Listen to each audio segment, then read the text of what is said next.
62. In my brain, I was like, is she about to say 69?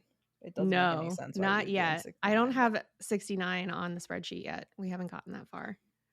69 will be right around Christmas, though. So win-win. Lots of weird jokes we'll make then, making everybody uncomfortable. Cursed pickles for everyone. That's what that is. Oh, God, I loved that episode so much. People who are listening backwards are going to be real confused. Oh, that's just like one of my favorites. That was just a very fun episode. It was super fun. Also, your outfit was a 10 out of 10. Oh, yeah, that's right. I dressed up like Krampus. Yep. It was adorable. That was also great. Yeah, my horns. So yeah, this is episode 62 of The Bar's Ankle High. I'm Katie. I'm Garrett. What are we talking about today? So yeah, this comes out on October 19th. And as you heard, the past couple weeks, we've had our spooky music as our intro and outro music, spooky version. My favorite things on the planet is that music. Quick reminder, if you are subscribed to our Patreon, you can download that music and make it into your ringtone. And there's instructions on our Patreon on how to do that. It's a little bit easier if you have an Android, but it is possible if you have a iPhone as well. And the instructions are there. I recommend it. I have the Christmas one as my ringtone and I will never change. So it's worth it. What a great way to wake up in the morning, honestly. I would also like for it to be known that she is wearing a Christmas shirt. I am wearing a Buddy the Elf shirt, and it says Raised by Elves, and it's the picture of him stuffing his face with his spaghetti and candy on it. Yep. But the important thing to note is that we're recording this in July, and my birthday's in December, and my partner apparently already got a birthday present for me. So I think I'm also justified in wearing whatever Christmas shit I want, because if you can get me birthday and Christmas gifts already, then I can wear my Christmas shit. He texted me and I was like, it's July. How do you already have this taken care of? And he was like, oh, because I knew that if I saw it and I didn't take care of it right away, I would forget. And I was like, oh, I get that. He's learning. Yes. Because I was like, ADHD who? Yeah, he showed me that part of the text because I was like doing the dishes and my hands were wet, and because I get home before him, so it was on the stoop, and so I knew he had gotten something, and it's something in a frame is what I can gather from the packaging. And so I was like, well, can I have it? And he was like, no, do you really want your birthday gift now? And I was like, yes. No. I want something to open in December on my birthday. We play that game all the time. Like, I'll get something ahead of time and he'll realize that I have something ahead of time. What is it? Do you really want me to tell you? Or do you want to be surprised? It is a real Russian roulette of impulsivity on what I answer to that question. For sure. It is definitely like if he's having a bad day, totally he wants to feel better. It's yes, I want to know. Mm-hmm. Yeah. Yeah, he got that so far ahead of time. I was like, he told me, he was like, I'm gonna have to bring it to work so that you can't steal it. And I was like, first of all, I'm likely gonna forget that you even got it. Second of all, whatever. Mm-hmm. Mm-hmm. I am an adult. Like, I don't need to peek at things anymore. I stopped that last year. Yeah, I worked on it really hard in therapy.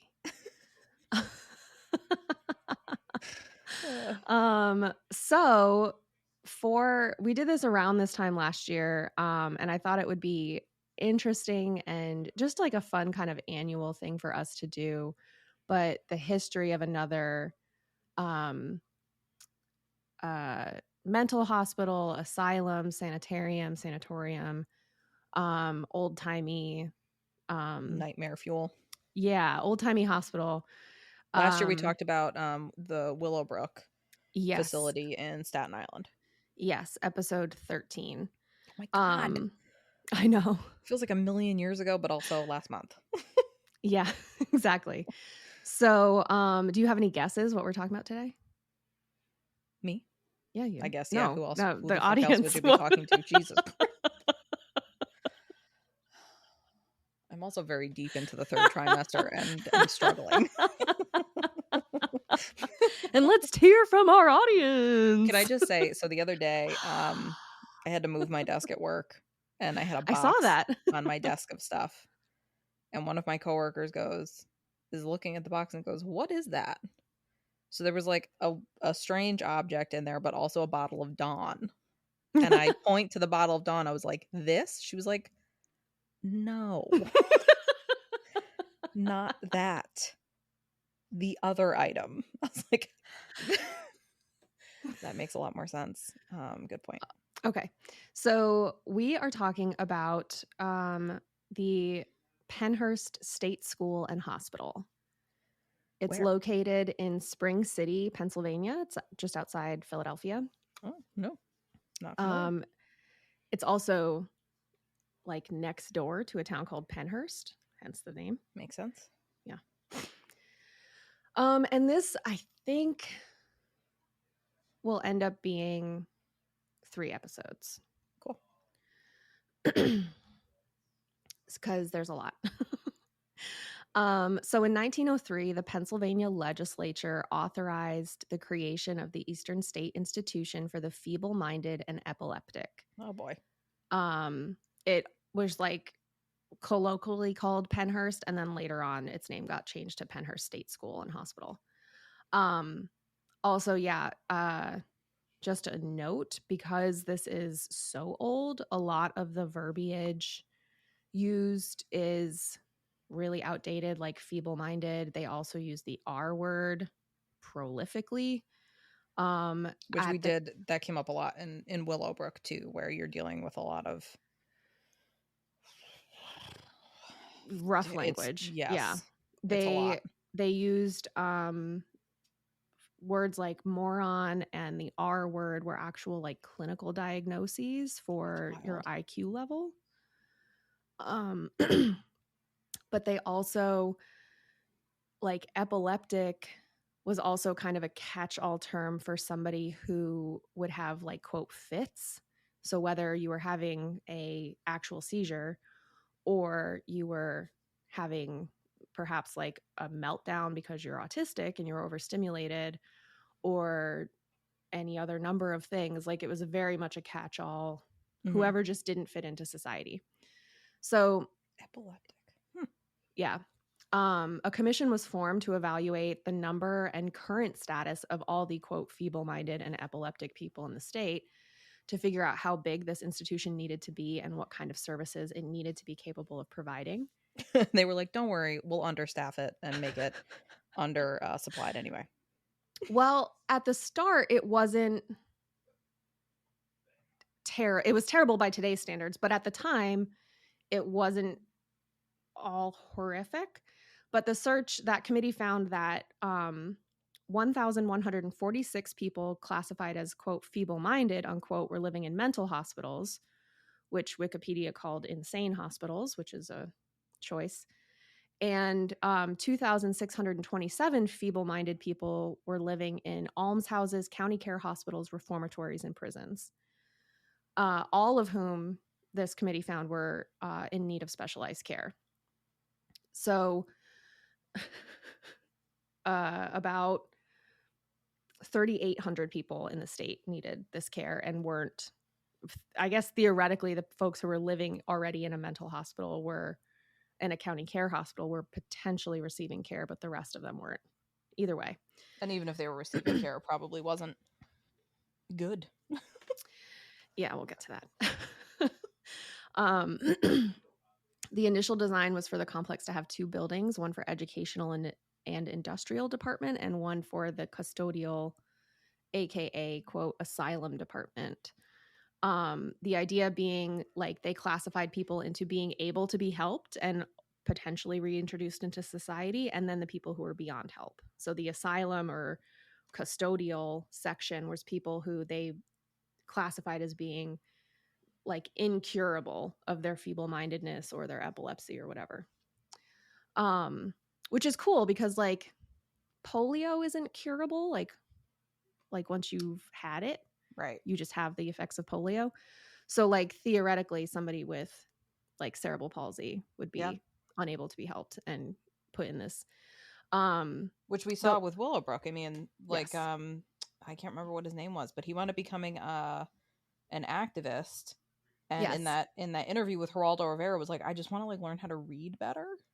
Mm-hmm. They just like won't teach me how to be literate. Right.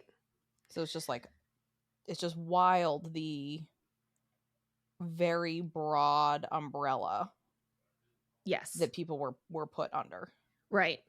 And so the legislature, when they authorized the building of the school, they required that Pennhurst house at least 500 patients at all times, with room for additions and expansions as needed. So at the time, the treatment of disabled individuals was seen to be ideal if they were segregated from the general public and sterilized. We'll get into that in a second. There were similar hospitals already in existence that were pretty close to Pennhurst. One was called Elwyn and one was called Polk, but public health officials were concerned that those hospitals would be, quote, overwhelmed based on, quote, the rising tide of hereditary feeble-mindedness.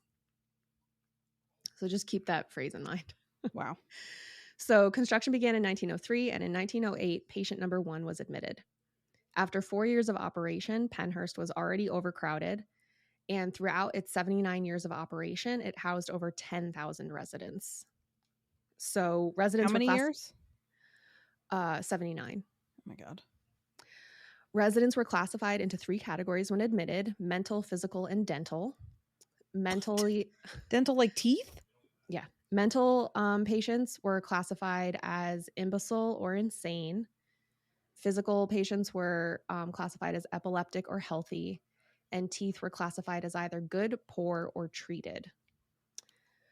I feel like they just picked dental because it rhymed with mental. Potential, yeah, maybe. It doesn't make any sense. I'm pretty sure I mentioned this later, but basically, I don't know that they had a full-time dentist or if it was even technically a trained dentist. But if any patients were prone to or have found to have bitten any staff, they'd have all of their teeth removed. Every single one. What the fuck? So there's that. I can't bite you with my molars. I mean, you can, but it's more like gnawing, I guess. But yeah, no, they just take all their teeth. And it's like, when you're faced with that, it's like, okay, but this person is biting, again, like they're putting all these people together. So they're putting people who are struggling with severe mental illness, who could be struggling with psychosis and hallucinations, but you're also putting those with the same people who just don't know how to communicate and are frustrated. Right. And, people who are deaf or blind or have mobility issues. And so it's the kind of thing where it's like, well, okay, but like, it's not like they're taking Hannibal Lecter's teeth like every single time. Like this person is biting. Like it's the same reason like toddlers bite. Or how many people have experienced, something traumatic and are now being like really heavily handled by people. Yeah. And flashing back or, there's reports and documentation and video footage of people who were restrained to their beds and tied to their beds and kept there like they were in Willowbrook. So that's the only way you have to fight back. And so that's what's going to, anyway. Because there's literally no autonomy in any sense. Right. So anyway, the first structures on the property, because it was built in several stages, and it wasn't an expansive property. It was something like 1,000 acres, maybe. My God. 1,400 acres. I mean, it was a huge complex. But also it was like that same thing where they're trying to keep people isolated. Exactly. And they had all of these different buildings, which were super ornate, very kind of like Ohio State Reformatory that they filmed Shawshank Redemption at. Like the idea that like you build it so that it looks like this foreboding kind of nice place. So anyway, the first structures on the property were built in several stages, designed by some guy named Philip H. Johnson and made of red brick, terracotta, and granite, and were connected by fireproof tunnels with walkways on top of the tunnels to transport residents. So the tunnels were actually underground and connected all of these buildings together. It makes me wonder like how common that was, because that's what they did with Willowbrook too. There was all those tunnels underneath. Oh, I forgot that. I Yeah, didn't that's so realize that there were crazy. tunnels.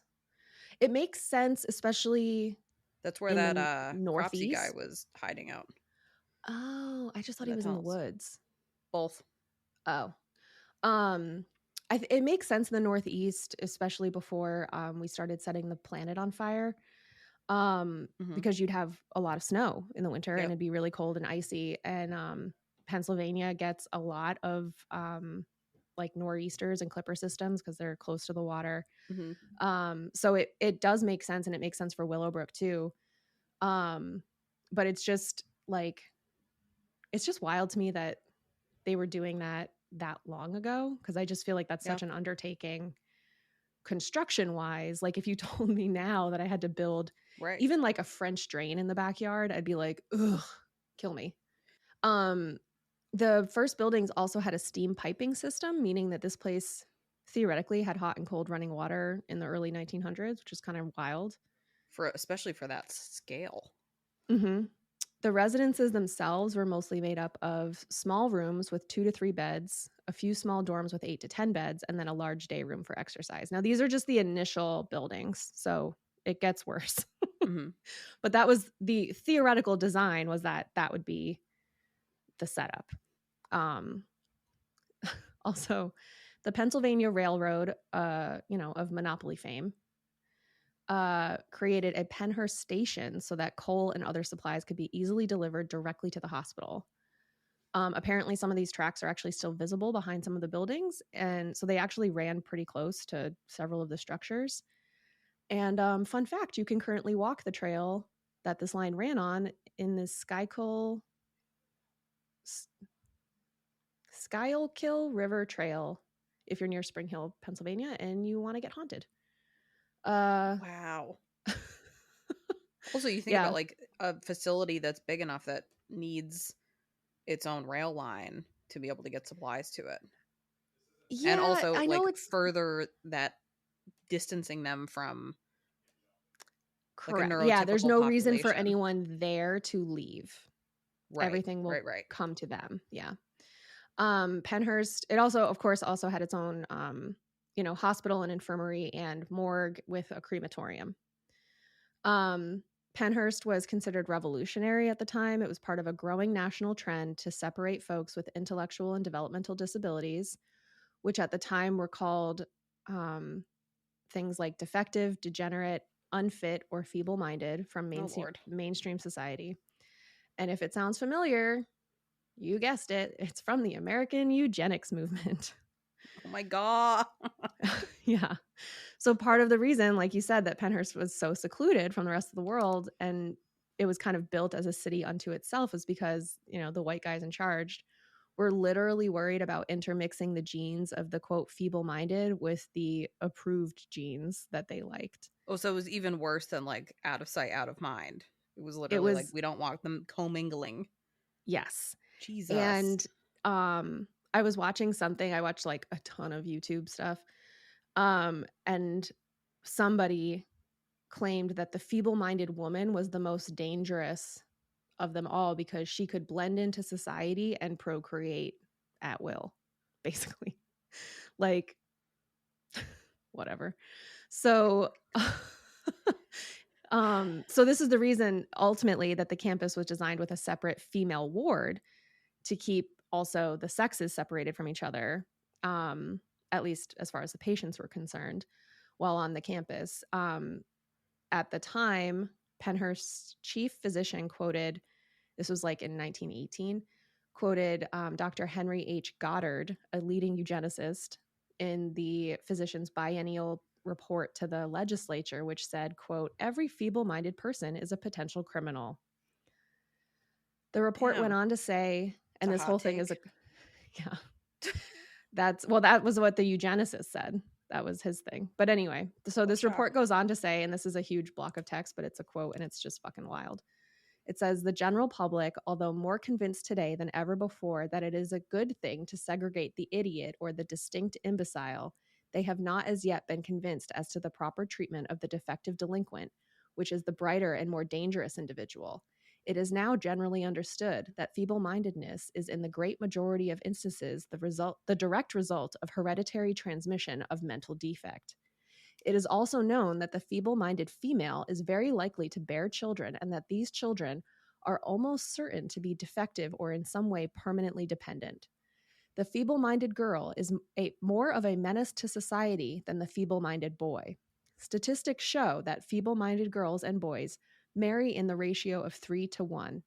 It would seem, therefore, that if the state is not adequately equipped to care for all of the feeble-minded girl should have institutional care in preference to the boy, since she is the greater menace. I mean, don't get me wrong. The thought of being called a menace to society and scaring men that much I respect it. It is a life goal. Yes. But also, what the fuck? Also, what I'm hearing is that normies prefer marrying a feeble-minded woman.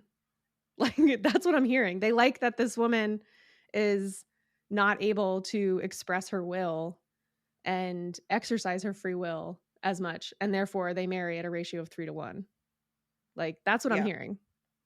Like, and at the time in the 1918s, women didn't necessarily have to work and didn't have to work in a way that required like mental exertion. Like, you could go work in a factory and be fine. But yeah, so that was his report to the legislature. And effectively, it was the reason for this report to say this was because they wanted to be authorized to build this separate female colony on the campus. Also, fun fact, because I went down a little bit of a eugenics rabbit hole. Charles Lindbergh was a huge eugenicist. Yeah. And it's why many people think that he orchestrated the kidnapping of his own son, even though the murder was unintentional, they think, because it's believed that Lindbergh thought his son had some sort of congenital defect. Lindbergh is also famously moved to Germany after the Nazis took power in 1935, and apparently went absolutely apeshit on the whole Lebensborn thing, which is the Nazi ideal of breeding the perfect human specimen, which Lindbergh and eugenicists were all about. But anyway, the Nazis, being Nazis about it is pretty much the reason that eugenics went out of favor in America for the most part, except for now, if you're following our politics. So it turns out they found some merit to it. Yeah. Which is interesting because what's his face in Texas would have been taken out by eugenics. Abbott. Yeah, Abbott. Yeah. Between 1908 and 1987, when Pennhurst closed, 10,500 people resided at Pennhurst. At its peak, I've heard different numbers, but 3,500 to 4,100 people were in custodial care at Pennhurst at a single time. And as a reminder, it was originally designed to house 500 people. Later on, I believe the max capacity was like 1,900 people. So even with that, it was like they're still way over capacity. Yeah, more than double what it was supposed to be. And that was just for like beds, not counting like they just did not have the staff. Oh yeah. So in 1966, or the supplies, food, clothing, sheets, toothbrushes. Right. So in 1966, the Pennsylvania legislature passed the Mental Health and Mental Retardation Act, which authorized the provision of some services in community settings, among some other things. So up until that point, you could only be institutionalized. You had to be in this like permanent housing situation if you were seen as mentally ill or developmentally disabled or physically disabled.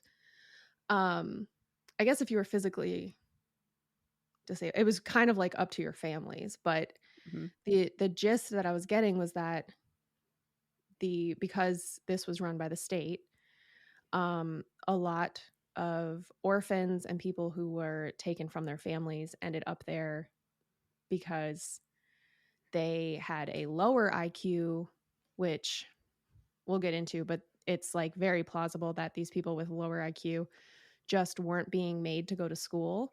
So they couldn't read or couldn't read to their age level, and therefore they were deemed to be stupid. Or behavioral problems, or I mean, there's just Yeah. like so many like small arbitrary things that I feel like could land you Yeah. in this type of setting. Mhm. During the Christmas season of 1965, a artist, I don't know if he was an artist, but his friend was a photographer. Burton Blatt was a participant in a research project at a Connecticut Center for the Developmentally Disabled when he undertook a bold venture. He and his friend, a photographer named Fred Kaplan, gained access to 5 state institutions for the developmentally disabled in 4 eastern states. At the time, Mr. Kaplan was carrying a miniature spy camera on his belt and was taking pictures while they toured the wards in Oh these shit. facilities. So apparently they were moved to despair over what they had documented, and the two men self-published a book called Christmas in Purgatory in 1966. They printed 1,000 copies and distributed them free of charge to legislators, university professors, and fledgling mental health advocacy groups at the time. It was the first time that many Americans had seen the horrors of institutional life, and response to the book was so remarkable that Christmas in Purgatory was selected for print by Allen and Bacon publishers later that year. To protect those affiliated with the project, Blatt and Kaplan never disclosed the names of the institutions they visited, so it's not known whether Pennhurst was among them. But what is certain is that Pennhurst was not unique. There's a website called preservingpennhurst.org where I got this information and a bunch of my other information, and they have some of the photos from Christmas in Purgatory, and they are horrible. There are people who are completely naked. There was somebody like really thin who was like squatted down, almost like you were going to do like a leapfrog move. So he's on his feet but squatted down and was like clearly shimmying, kind of like shuffling across the floor like that on his feet. And I say that was clear because there was a trail of waste behind him. Oh my god. And there was like a huge puddle of waste in the corner further behind him. And there were several pictures that were similar like that of very clearly other people. And their faces are blacked out, their eyes are blacked out, and their genitals are blacked out. But it is there's like 10 photos on that website, and they're very graphic, really. So also in 1966, the US took a major step toward being a country that potentially cares for its citizens with the Still initiation working on that. the initiation of the federal Medicare program, which I didn't realize started that late, but I guess makes sense. Yeah, I thought that was like a New Deal thing. No, that was just Social Security. Social Security was New Deal. Yeah. I gotcha. One provision of the new federal program provided that state-operated facilities for developmentally delayed or disabled individuals were eligible for federal reimbursement for a portion of their operating costs, which was eventually codified into the Intermediate Care Facility / Mental Retardation Program. And I believe that that's still in effect today. So basically, the federal government is like subsidizing the care for individuals in these hospital or institutional settings. Now we get to the original Geraldo Rivera. In 1968, Bill Baldini from local news station NBC 10. What a name. Right? I wrote, much like our mustachioed friend would do about 10 years later. Bill Baldini? Mm-hmm. I love it. Researched and published an explosive video expose on the Pennhurst State School called Suffer the Little Children, based on the Bible quote. The link to this video is in our show notes. It's also on YouTube. You just type in Suffer the Little Children. Both the link in the show notes and the one on YouTube, it's like a compilation because it was a 5-part like series in the nightly news. And then there was like a follow-up done like 30 years later by the same news channel with Bill Baldini. and all this other stuff. So it's Oh, like that's all great. compiled together. So yeah, it's very cool. It's just you know, from the 60s, so the audio is kind of like Mm. splotchy. So just like if you're using headphones, just be aware so that you don't accidentally hurt your ears. Same thing for this episode as I'm flopping around trying to get comfortable on my bed. uh like I said, so the video, like I said, is in our show notes. Um but just be aware that they freely use the R word. It was a diagnostic word at that point. It's not being used as a slur. Just be aware that if you're going to listen, like there's no swearing or anything, but if you're going to listen around children, like you might have to explain that we don't use Like at that the word. time, it was a medical term. Correct. So the documentary starts with Baldini saying in the 18th century, these people were ignored, punished, or exploited. Today, things are supposed to be different. Modern 20th century man is much more scientific and civilized. Today, we no longer punish the mentally retarded. We no longer exploit them either. We have come a long, long way. Now we ship them 25 miles out of town to a state-operated institution and forget them while they decay from neglect. Damn. Unquote. Tell Yeah. him, Bill. Yeah. They had video footage, and so they were just fully given access. I don't know if it was like Geraldo Rivera where he kind of like snuck in, but he had camera crews and was like recording on the campus. Damn. Like this statement was said like in front of one of the buildings into a microphone. So they had multiple images of people who were tied to beds. They were tied to beds with like white fabric. They were also tied to bed with those like big leather bulky restraints.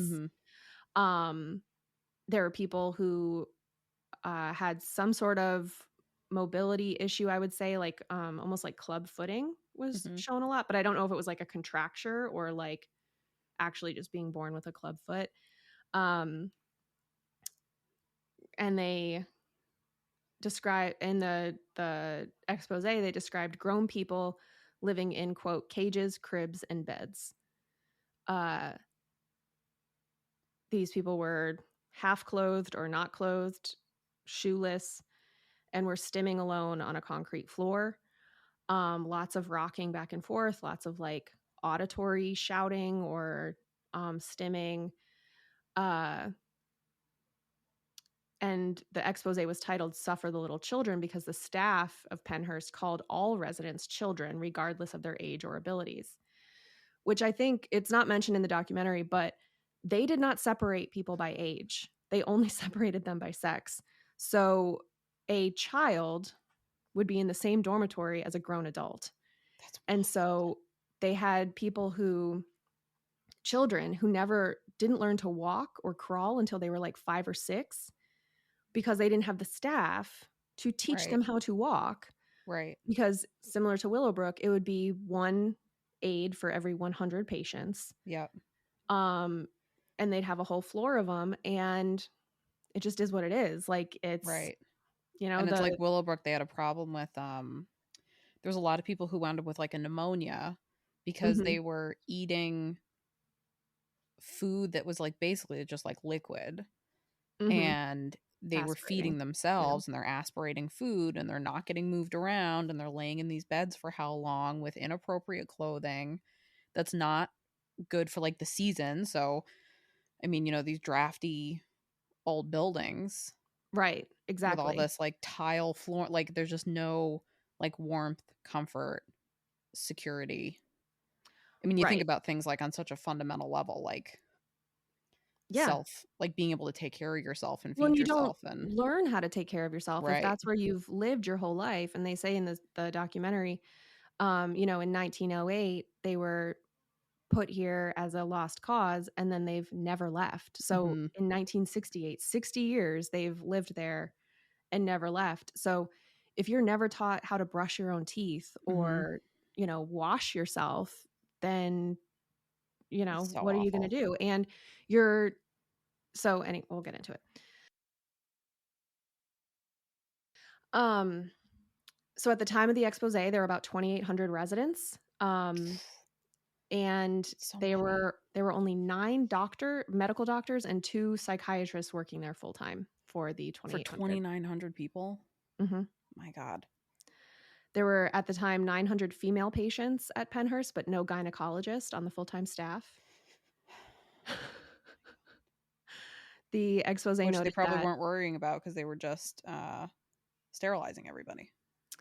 yes, they did that quite a bit. The expose also noted that many doctors were forced to act beyond their expertise. One doctor who was interviewed on camera extensively, I'm pretty sure his last name was Fear, Fear, but it might have been Freer. But I don't know, again, because the audio was like kind of grainy. Oh, yeah. I don't know. But I was like, if your name is Dr. Fear, like, what the fuck? But anyway, he was interviewed on camera and was talking about having to deal with patients with behavioral issues. And he was a medical doctor, I'm pretty sure. And he might have been a psychologist, dealing with people with behavioral issues, and stated that on camera that it was helpful to degrade the patient when he's not behaving and lock him in a cottage, aka residence building, with quote with autistic and hyperactive patients to offend their dignity, unquote. And they kept using the phrase hyperactive, and I was like, oh, so like we would have been there. Like, cool. Well, that's the thing. I mean, we talked about in both of these is like with that broad umbrella, you think about how many, like if somebody really, if they had a child or a family member that they really wanted to send away, Mhm. I mean, you could really contrive it where there's so many different diagnoses that would get you there. Yes, and because at the time, I was watching something else on YouTube that was like they would just put on the death certificate cause of death insanity, Oh my because God. that was the diagnosis. And so they would just like you could cover up whatever you wanted to, Right. and then they would cremate the body and send it back home to the family if they had any. Yeah. And so Or it's probably put it cremated. in a mass grave. So right, so there's nothing um to say that these people weren't resultant, and so we'll get into it in a second. But in response to this, like, it's helpful if you offend their dignity, Baldini said, well, you're offending their dignity by putting somebody with an IQ of 69 in a cottage with children who have an IQ of 10 and are severely handicapped. He didn't say handicapped, but are severely handicapped. So that's how you lower their dignity. Do you find this is an effective measure? And the doctor replied, that is correct. We have found it in some cases to be effective, but in other cases, it doesn't work out. And Baldini said, doesn't it degrade the person to the point that he may digress? And the doctor replied, what we're trying to do is degrade him against his fellows here because they make fun of him about it for a while. But I don't think there's anything inhumane about it or anything of that sort. Yes. So, Wow. Really logical. yeah, and they were talking specifically about this patient named Johnny with the IQ of 69. And he would be put into this, what they would fully call a punishment ward. And then another YouTube video I watched was saying how, in addition to being housed with these people in these punishment wards, you would also be responsible for like helping to care for the patients who lived there. So like you would be cleaning the toilets and like cleaning up after, like scrubbing the floors for these patients where there just wasn't enough staff to begin with, and then they were using the other patients to take care of these other residents who were more disabled as a form of punishment to degrade them. And basically, the doctor was like, yeah, because then when they finally get to go back to their regular dorm, they get called the R word by their staff or by their peers, because it's like, oh, are you so, stupid that you had to go live there and blah, blah, blah. And it's like, which is like kind of a natural thing, but it's also that sort of thing where It's like wild. Lord of the Flies, like Right. the people who live there, they're just trying to survive. And if that's the way they can survive and like kind of gain favor with the staff members who are there by reinforcing what the staff member is doing and like making the staff member feel better about their choices or whatever. Like, I'm sure there's a deep psychological well there. But this doctor also admitted to drugging patients with pentobarbital who were too hyperactive. And They would also use what is it? Trazodone? Tramadol? Tra- Maybe the one for like seizure medication. Oh no, Um, I think. Oh, I don't know. I know I mentioned it in um the elephant episode on Patreon. But it's like a tranquilizer, and they would give Mm-hmm. it to these people, but it's often used to treat epilepsy to like stop a seizure. Mm-hmm. But with these medications, you can actually like cause somebody to develop a seizure disorder or induce a severe seizure because you're giving it to them too often, because they're not supposed to have, like, it's the same with any other medication. If you're Right. taking a medication you're not supposed to have, you can be in deep shit. And so then we go back to that whole thing where somebody's death certificate says they died of insanity or they died of mental retardation, and it's just this blanket statement that covers whatever. And then the body is cremated, so there's no way to know. Right. They're not going to do a tox screen. They don't even probably have the staff to do a tox screen if they even were willing. Um so there's also this, but this the way, I mean, I highly recommend watching the video on it, because the way that this doctor was just talking about it was like not even cavalier. It was almost like he was bored of the questions. Like he was Mm-hmm. just like, yeah, of course that's what we do. Like, so Well, because I'm sure too, there's definitely an element of like burnout. Like they're just burned out on. yeah. Like there's no empathy left. Like they just, if they had empathy to begin with, there's definitely none of it left when Mhm. there's, how many of them to 2,900 patients. Right, yeah. I Um mean, 9 doctors to and not, I don't even mean 9. it in a sympathetic way. I think just like in a, it's like when you see like police officers that have completely separated like humans from who the population that they're serving. Mhm. Where it's like you're not even seeing people as people anymore, Yeah. Yeah, which is they see them, horrible. yeah. And it's dangerous. Like that's setting, Yes. that's a recipe for a disaster. It causes extreme suffering in every Yes. instance that happens. In every context that we see that happen, it causes extreme suffering. Yes. So they also interviewed the patient that they were talking about there, Johnny, with the IQ of 69. He was an actual child, like maybe 12 years old. Oh my God. They put him on camera, but they did cover his eyes with an eye mask to protect his privacy. But he was like having a conversation, and he was like, "No, I don't Jesus like it here. Christ. I want to leave." And but they were like, "Okay, well, if you left, like, where would you want to go?" And he was like, didn't answer. And so then Baldini was like, "Do you remember living anywhere before Pennhurst?" And he was like, "Nope." Oh my God. And like nobody, he has no family. Oh my God. Um, and they showed the ward that he was sent to as punishment, and that was the ward where people are rocking in a corner, screaming. These are extremely nonverbal individuals, people who need significant help caring for themselves. And that's where he was put. And he's like, "Well, I don't mind it because the people talk to me here, but um, I know that I'm only here because I didn't do what they wanted me to do." Oh my God. And it was like, it's just, I mean, it was a baby, like maybe 12 years old. He was so little. Um, and according to Dr. Fear, these patients, Johnny came from parents that were delinquents themselves. They did not have and the boy did not have proper education. Were they Which, delinquents or were they just poverty stricken? well, that's just it. And I was like, it sounds like he was taken from his parents by the state, which is like obviously a clusterfuck of a problem in and of Right, itself. right, right. Like, I don't Even have now. enough, right? Like, I have no information on his biological parents to know whether they were actually bad parents or had drug addictions or were just guilty of being poor. So like I cannot possibly pass judgment on them. But either way, it sounds like Johnny was made a ward of the state and was permanently sent to live at Pennhurst. And that he probably just had trouble reading. Like, it goes back to that thing of, whatever his parents were dealing with, if Johnny just wasn't, like, if he had dyslexia and was Mhm. struggling in school and then was acting out and therefore was like behind, then yeah, it's going to seem. And at one point, Dr. Fear said, because Baldini was like, "Okay, so like, let's say this person with an IQ of 69, you're putting him in a room with somebody with the IQ of 30, like, how do you expect him to progress?"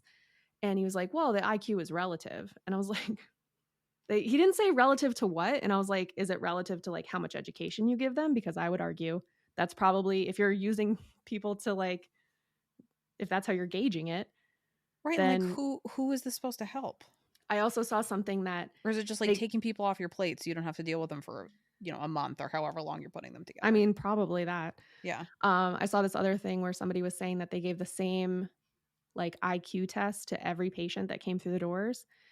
And in 1980, Stephen Hawking would have gotten an IQ of 3 because he was unable to speak Oh, or fuck. hold a That's right. pencil without Yeah. assistive technology. Holy shit. So right. So it's like you're not actually gauging the intelligence of these people or their ability I mean, even. how arbitrary are these I mean, the yeah. IQ tests anyway? You know what I mean? And they're super racist. Oh It's yeah. like a BMI, it's Well, just and ridiculous. it's I mean, there's like different types of intelligence. Like there's Well, people and who that's the thing spatially are where really intelligent or logically very intelligent or I mean, oh, totally. it's And it's the kind of thing where it's like if you're you're not nurturing any version of intelligence with any of right. these patients, other than like survivalist intelligence, and like Yeah. they are just doing what they need to get, day to day. But this doctor also admitted that Pennhurst did not have the programs necessary to help Johnny progress to a quote normal status where he could be released. But he said like, oh well, I tried to get him into a Christian school up the road, but his IQ is too low. So like they can't even get him to like again like the reading level. They can't get him to the point where he could be transferred We to an can't actual school. we can't. Right. It's weird when we completely neglect them, they don't progress. I don't Well, and know. part of this documentary, I think it's the second day of it, they talk about how in 1968 the largest zoos for animals in the country spent $7.15 per day on the care of each one of their animals. Pennhurst spent $5.90 per day for the care of each of its patients, with 80% of that $5.90 paying the administrative costs of Pennhurst, which left Holy just shit. 75 cents to actually care for the patients per day. 75 cents a day. It's like those fucking ads for Christian Children's Fund. Yeah. Like the rated capacity of Pennhurst in 1980 was 1,984, and in 1968, the current residents were 2,791. Oh my god. So just about 900 over capacity. Which like when you're dealing with people with a varying degree of needs, but like a higher level of needs, Yes. that's extreme. It's Mm-hmm. extreme. I mean, that would be extreme for, people that didn't need anything assistive. Well, and I think it's also important to note that the rated capacity of these institutions is like the number of beds they had, Right. not the number of staff they had. Right. So it's the kind of thing like the hotel has a capacity of this many, but doesn't they have 3 housekeepers, but like you can have Right. 4,000 people in the hotel. Like good Well, luck. and Willowbrook had a hard time with staffing because Mm-hmm. when you get people in that do genuinely care and do want to help, they either quit or get fired Right. because they're not going to change anything. And if they're too much of a squeaky wheel, they get fired. So it's just like, well, like what a, it's just, it is really, like they talk about like bad apple. Like this isn't bad apple. This is like bad barrel. Like the whole Mm-hmm. barrel's bad. Yeah, the Pennhurst State School is often called the shame of Pennsylvania Oh my for God. this reason. They spoke with Baldini interviewed the superintendent of Pennhurst, who said that he would like to have 1,500 staff total, meaning that the total number of staff would need to basically double, which would require $4 million per year to pay for that staff. They talked to the building manager, who said that you can't touch a building to make any repairs unless you're willing to spend like $1 million, because they're so old and they would need so much work. They admitted that if there was a building inspection, the buildings would be closed. There was black mold everywhere, semi-collapsed ceilings from water damage, exposed pipes, Oh chipped my paint. God. Also, like this was very much like asbestos city and Right. lead paint central. So, like, do with that information what you will. The building manager also said that he had done a requisition request for bras for the female patients. And on the justification for the requisition request on the form, he filled it in as saying self-evident, and like you could tell he was like horrified that he had to explain this to the Yeah. reporter, because he's like a man in the 60s having to talk about a bra, and he kept calling them brassiers. But so he filled it in as self-evident. And then that request was denied, along with like several other requests for requisitions. And the reason for the denial was that it required more info. So he had a doctor basically write a prescription for bras for the patients, Oh my God. and the request was still denied. Oh my So, God. like, Can you imagine having to get a prescription for your bra? Actually, sometimes I feel like I do need a on prescription. yeah, I was like, actually, if my insurance would cover my bras, that wouldn't be so bad. It's DME, right? I feel like it is. Oh my God. That's awful. Dear Chuck Schumer, please pay for my bras. Please add my need for boulder holders to the Affordable Care Act. What do they call that? Like the Durable medical equipment. no, the like the minimum that a plan has to include. Oh, I don't know what it's called. There's like a phrase for They it. should be like FSA eligible or something. They should. Yeah, They're so expensive. I know. So the expose did highlight some programs that Pennhurst had for blind and deaf residents, as well as some vocational programs that allowed patients to learn a skill. By the sounds of it, these programs were like somewhat effective, but I think I feel like skill should be they in were quotes. they were for people who their only problem, quote problem, was that they were blind or deaf, Mm-hmm. or potentially had a little bit of like a learning delay or a speech delay.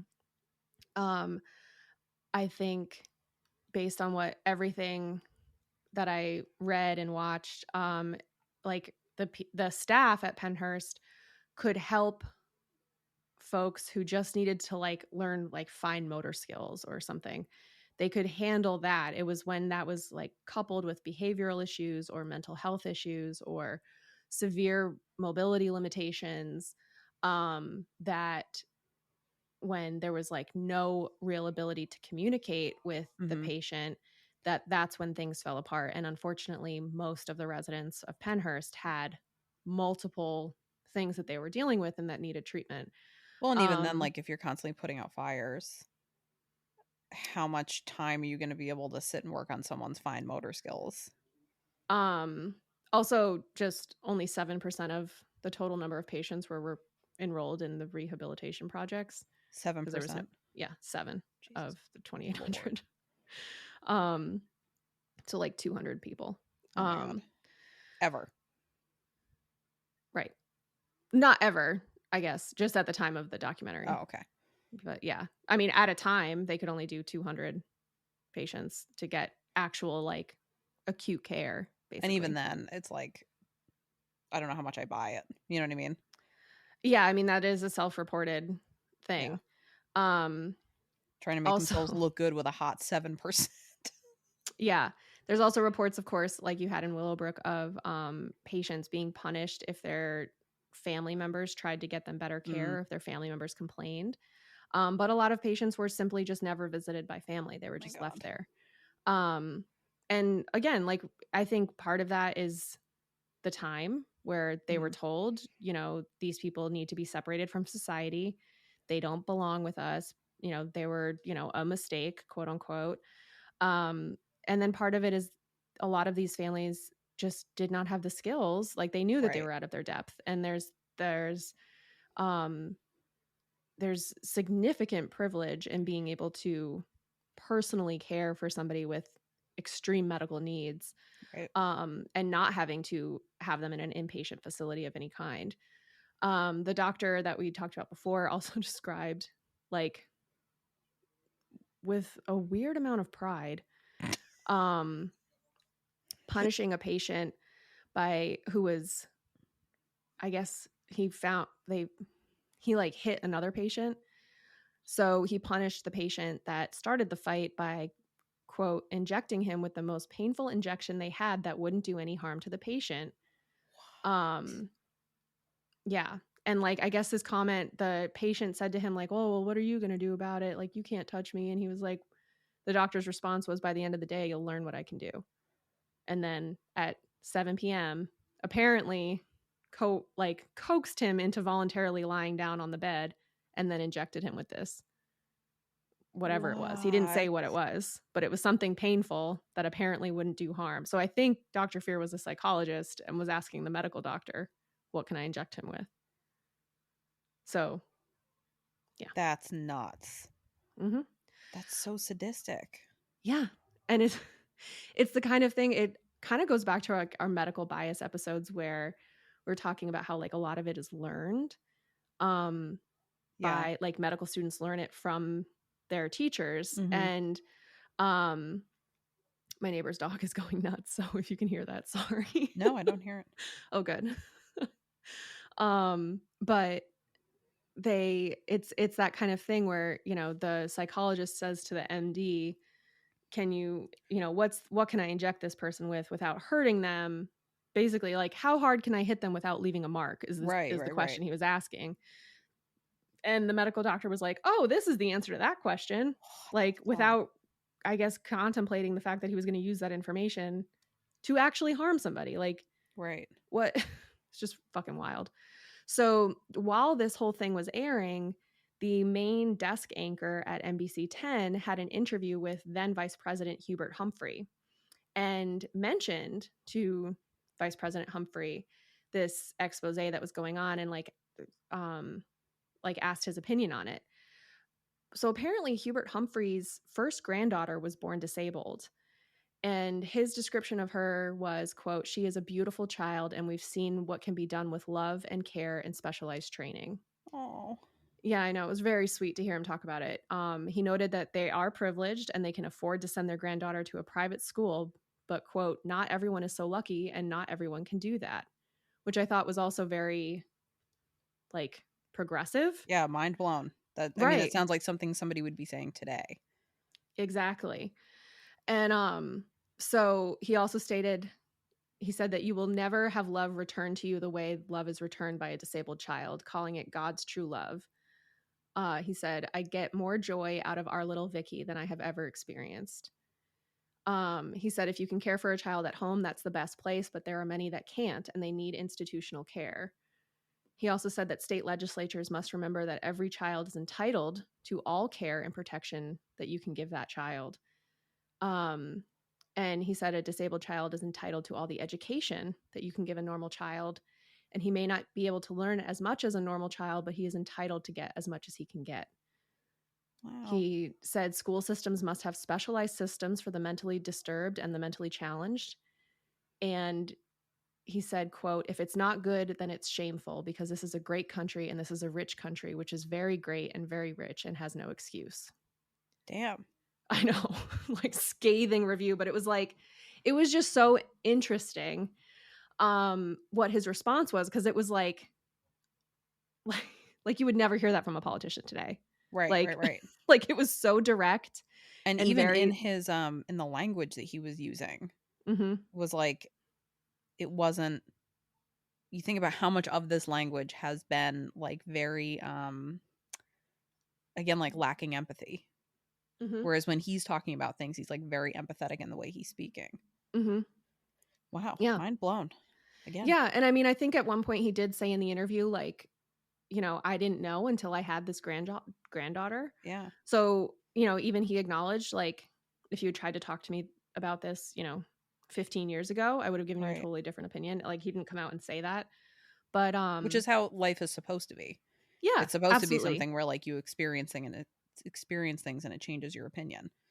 Right. And that's totally normal. And yeah, you know, it's healthy. You know, #growth. Yeah. And like, well, it's like when people are on politicians about flip-flopping, like, no, they should be changing their opinions when they learn new information or experience something that changes their perspective. Right. And yeah, it was a very direct way of saying everything. And it was just it's just extremely poignant, and you could tell he really he like loves his granddaughter and like just thinks like she's the bee's knees.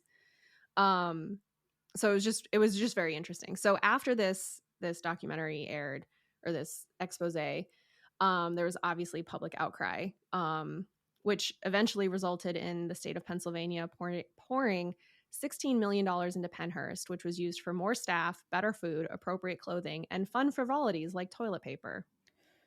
Um, that was me. Bed sheets. I editorialized that last one.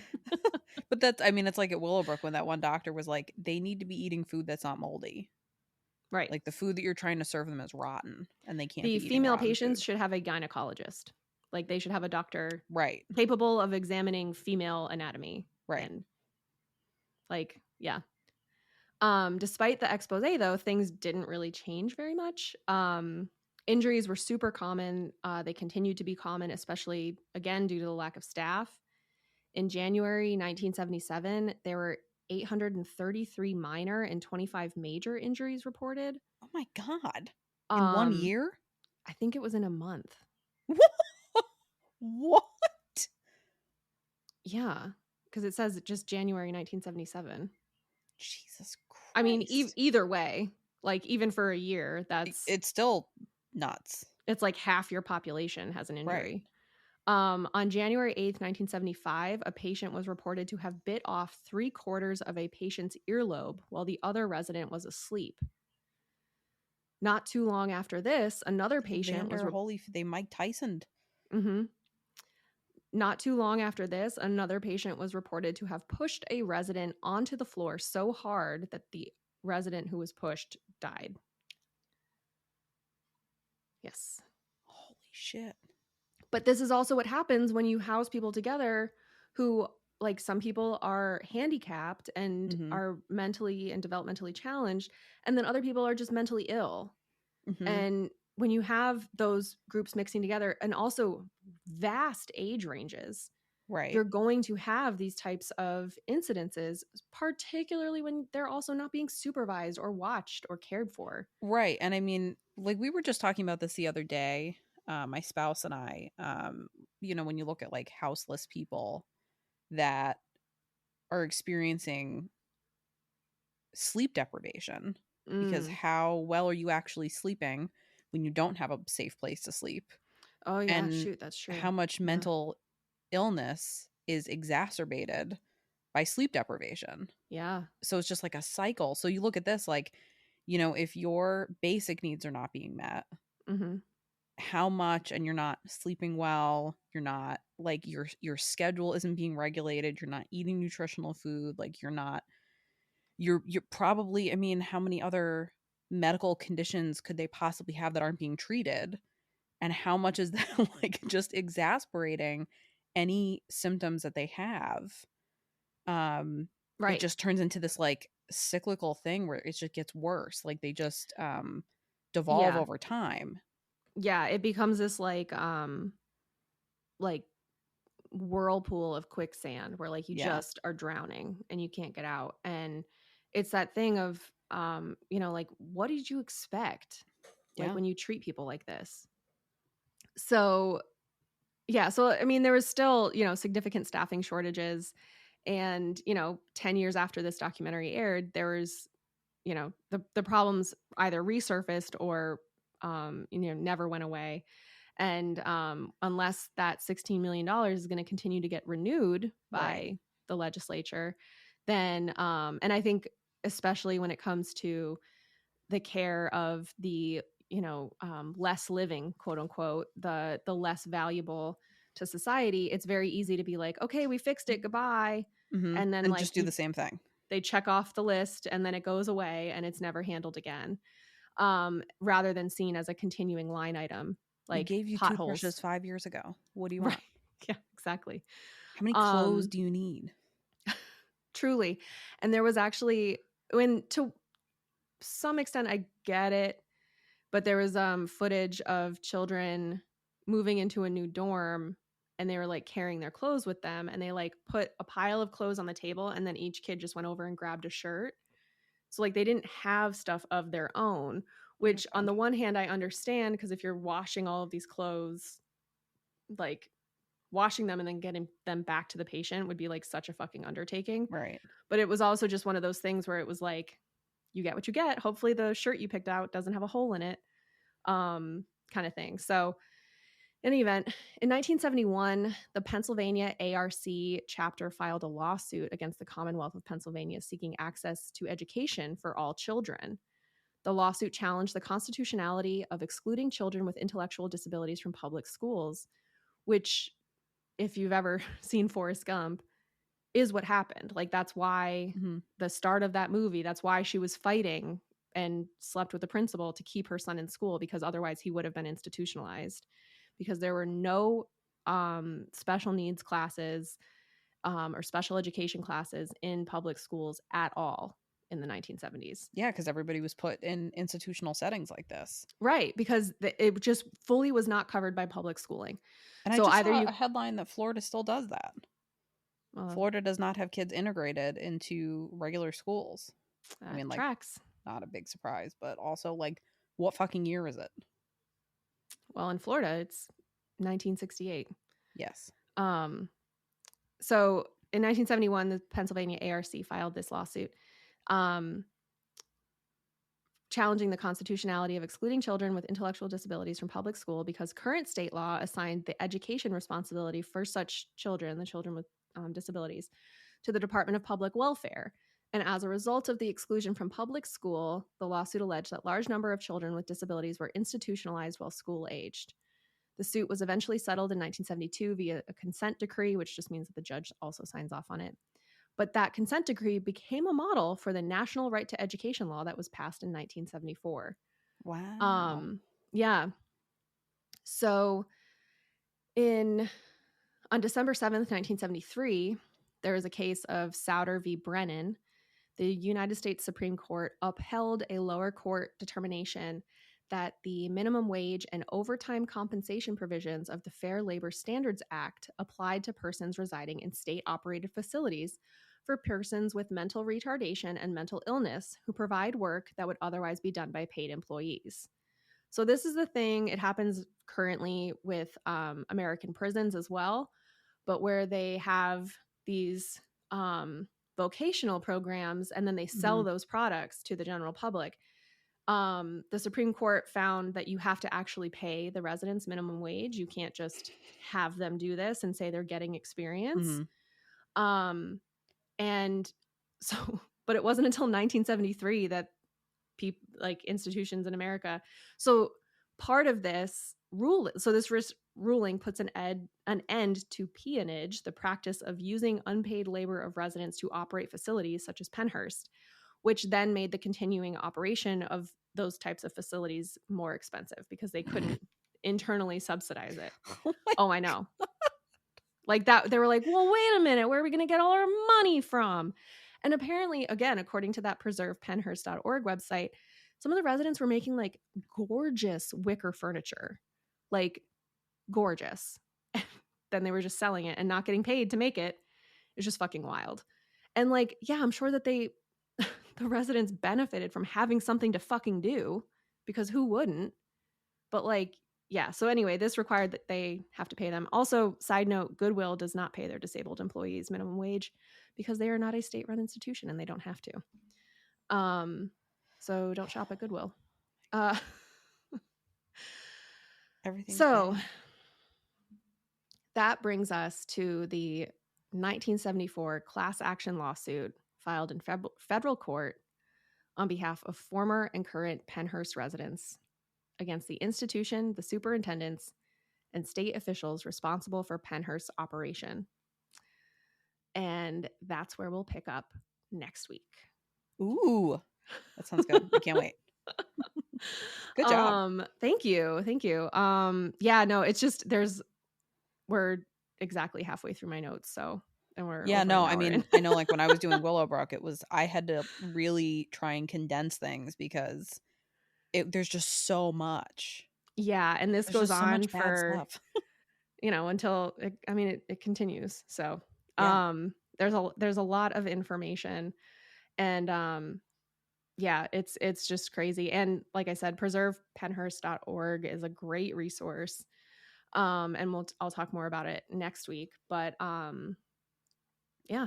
So until then, don't be an asshole. And you can follow us on Facebook, Instagram, and Threads at The Bar is Ankle High. We have merch at bit.ly/ankle high merch.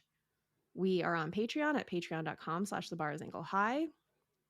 And right now, all Anklet and Limbo Champion subscribers will get access to ad-free episodes while Garrett is on maternity leave, which will probably be ending soon as you're hearing this. And so get in there. And oh yeah, leave us a 5-star review. Yeah. Wherever you can find us, share us with your friends, share us with your enemies, share us with your frenemies.